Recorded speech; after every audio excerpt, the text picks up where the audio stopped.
આજે અમે વાત કરવાના છીએ ગુજરાતમાં શરૂ થયેલા એક એવા સેવાભાવી અને લોકોને સંતોષ આપી રહેલા કાર્યની કે જેમાં હવે લોકોને અપાતી સેવામાં વધુ એક છોગો ઉમેરાયો છે.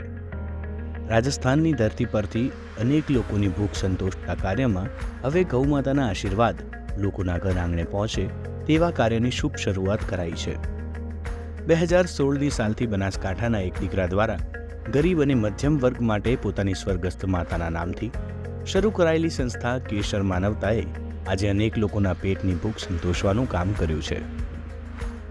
સંસ્થાએ પોતાના યોગદાનની સાથે સાથે અનેક સેવાભાવી લોકોના સહયોગ થકી બનાસકાંઠામાં અલગ અલગ જગ્યાએ 5 રૂપિયામાં ખીચડી કઢી તો કેટલીક જગ્યાએ 25 રૂપિયામાં શુદ્ધ સાત્વિક જમવાનું આપી નજીવા ખર્ચે પેટની ભૂખ સંતોષવામાં પોતાનું યોગદાન આપી જાહેર જીવનમાં એક ખૂબ મોટું ઉદાહરણ પૂરું પાડ્યું છે. આ બનાસકાંઠાનો દીકરો એટલે પૂર્વ જિલ્લા પંચાયત પ્રમુખ અને મૂળ દાંતીવાડા તાલુકાના ભાખર ગામના વતની રાજુભાઈ જોશી.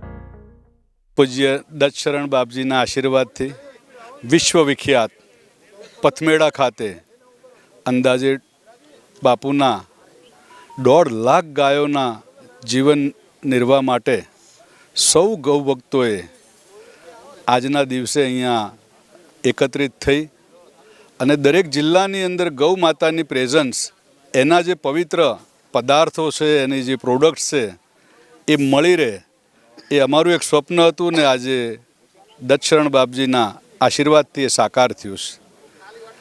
ગૌ માતા ખૂબ બધી વાતો આપણે સાંભળીએ છીએ. એક નાની વાત કહેવાનું મન થયું છે. એક ગામમાં ખૂબ દુકાળ પડ્યો. ગામના તમામ આગેવાનોએ એક જ વાત કરી કે ચલો આપણે પ્રાર્થના કરીએ. ત્યારે માત્ર એક જ બાળક છત્રી લઈને આવ્યું હતું કે વરસાદ પડવાનો જ છે. એ જ શ્રદ્ધા સાથે સમગ્ર ગુજરાત, સમગ્ર દેશની અંદર ગૌ માતાની જે કંઈ પણ પુણ્યશાળી આત્માઓ થકી એમની પ્રોડક્ટોનો વધારે વ્યાપ વધે એ અભિયાનમાં આપ સૌ પણ સામેલ થાઓ. ઓનલાઈન નંબર છે. ઘી, દૂધ, છાશ આજના સમયની અંદર બધું જ ડુપ્લિકેટ જ્યારે મળતું હોય ત્યારે ગૌ મિયા સિવાય કોઈ આશરો નથી. આપ સૌને પ્રાર્થના, ગૌ માતાની તમામ પ્રોડક્ટોનો આપણે સૌ ઉપયોગ કરીએ અને ગૌ માતાના જીવન નિર્વાહમાં ક્યાંક ને ક્યાંક મદદરૂપ થઈએ. લોકોની સેવામાં જોતરાયેલી આ સંસ્થા હવે ગૌ માતા એટલે કે ગાયો માટે પણ આગળ આવી છે. મંગળવારના દિવસે રાજસ્થાનના નંદગાંવ ખાતેની વિશાળ ગૌશાળાથી મહંત શ્રી દત્તદક્ષ ચરણ બાપુના વ્રત હસ્તે એક રથ સમાન વેદલક્ષણા गौप्रसाद वाहिनी प्रस्थान करावाયું છે. माता जय गोपाल, पूज्य श्री महाराज जी के संकल्प द्वारा ये गाड़ी स्टार्ट की जा रही है. इसमें जो है शुद्ध पौष्टिक आहार ही सर्व किया जाएगा मानव को. अपना जो संकल्प है वो संकल्प है लाइफ फॉर पीपल्स और फूड फॉर पीपल, मतलब सस्ता खाना और पौष्टिक आहार जनसंख्या में जल्दी से जल्दी पहुंचाया जाए, उसके लिए गाड़ी स्टार्ट की जा रही है. इसमें जो भी खाना बन रहा है वो केवल और केवल एंशंट तरीके से ही बन रहा है. वो सारा कुछ सुपाच्य और मिट्टी के बर्तनों में बनाया जाएगा. मिट्टी के बर्तनों में इसलिए उसको पकाया जा रहा है जिससे कि उसके सारे न्यूट्रिशन उसी के अंदर ही रहें, क्योंकि हम जब उसको खोलकर और बड़े डब्बे में पकाते हैं या किसी बर्तन में पकाते हैं तो उसकी वजह से उसके सारे न्यूट्रिशन जितने भी वैल्यूज़ हैं वो सारी चली जाती हैं इवेपोरेशन के कारण की वजह से. तो इस वजह से हमने उसको मिट्टी में बनाया है ताकि मिट्टी के बर्तन में उसकी जितनी भी न्यूट्रिशन वैल्यू है वो सारी कंटेंट रहे और प्रोटीन और फुल रिच ऑफ कैल्शियम है, प्रोटीन्स हैं और मिनरल्स हैं, अपने सब कुछ उसमें रखा गया है. इसमें मेन खिचड़ी रहेगी और कड़ी रहेगी. कड़ी में कैल्शियम होता है जैसे आप लोगों को पता है, और खिचड़ी फुल ऑफ न्यूट्रिशन है और प्रोटीन उसमें बहुत रहेगा क्योंकि होल पल्सेस जितना भी है वो सारा ऑर्गेनिक ही यूज़ किया जा रहा है.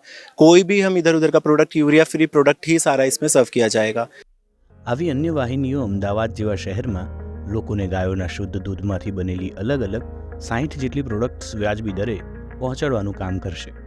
જેથી પ્રોડક્ટ્સની જે આવક થશે તે ગાયોના નિભાવવા ઉપયોગી બનશે અને સાથે નજીવા ભાવે ખીચડી કઢી પણ લોકોને જમવા મળશે. વિશ્વની સૌથી મોટી ગૌશાળા એટલે પથમેડા પરમ શ્રદ્ધેય ગૌઋષિ દત્તશરણાનંદજી મહારાજ દ્વારા તે સ્થાપિત થયેલ છે.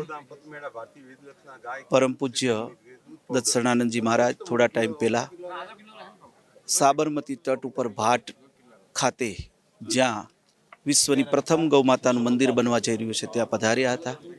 તેઓના મનમાં એક સુંદર વિચાર આવ્યો કે જરૂરિયાતમંદ વિદ્યાર્થી અને જરૂરિયાતમંદ લોકોને પોષણક્ષમ ખોરાક મળે અને નજીવા દરથી મળે એવા ઉમદા હેતુથી એમને એવો વિચાર આવ્યો કે આવા લોકોને ખોરાક મળે એવી વ્યવસ્થા કરવા માટે શું કરવું જોઈએ. તો મારા પરમ મિત્ર સેવાભાવી રાજુભાઈ જોશીને બોલાવી મહારાજજી સાથે બેઠક કરી. તુરંત જ રાજુભાઈએ 2 રથ આપવાનું નક્કી કર્યું અને આજે આ નંદગામની પવિત્ર ભૂમિ ઉપર આ રથનું પ્રસ્થાન કરી આવતીકાલથી અમદાવાદના આંગણે આ રથને જરૂરિયાતમંદ લોકો સુધી પહોંચાડવા માટેનો પ્રયાસ કરીશું, જેમાં ખીચડી કઢીનો પ્રસાદ હશે. સાથે સાથે ગૌ પ્રોડક્ટ પથમેડાથી વેદલક્ષણા દ્વારા પ્રમાણિત કરેલ પ્રોડક્ટનું જન સુધી ઘર ઘર સુધી પહોંચે એવો પણ પ્રયાસ અમે કરવા જઈ રહ્યા છીએ. પ્રવીણસિંહ મોરી, ગૌસેવક. સાથે શરૂ કરાયેલા આ બંને કાર્યોને જોઈને જાણે એવું લાગે છે કે હવે માં પણ ખુશ થશે અને દીકરો પણ. આનો અર્થ એ થાય કે નાનો માણસ ઓછા પૈસામાં પોતાની ભૂખ સંતોષી શકશે, તો બીજી બાજુ ગાયના દૂધની પ્રોડક્ટ્સ ખરીદી થતાં તેની આવકમાંથી ગાયોને પણ ખોરાક મળી રહેશે. તમે પણ આ પ્રોડક્ટ્સ ઓનલાઈન મંગાવી શકો છો, વેબસાઇટ, QR કોડ અથવા કોલ કરીને. હાલના અનેક ઝેરી ખોરાકો આરોગતા અનેક લોકો માટે આ વાહિની એ આશીર્વાદથી ઓછી ન કહી શકાય. કારણ કે આ વાહિનીમાં સંપૂર્ણ ગાયના દૂધની પ્રોડક્ટ્સ લોકોને મળશે, તો સાથે માટીમાંથી બનેલા માટલામાં અને એમાં પણ ચૂલા પર તૈયાર થતી ખીચડી કઢી, જે અનેક લોકોને ભૂખથી રાહત આપશે.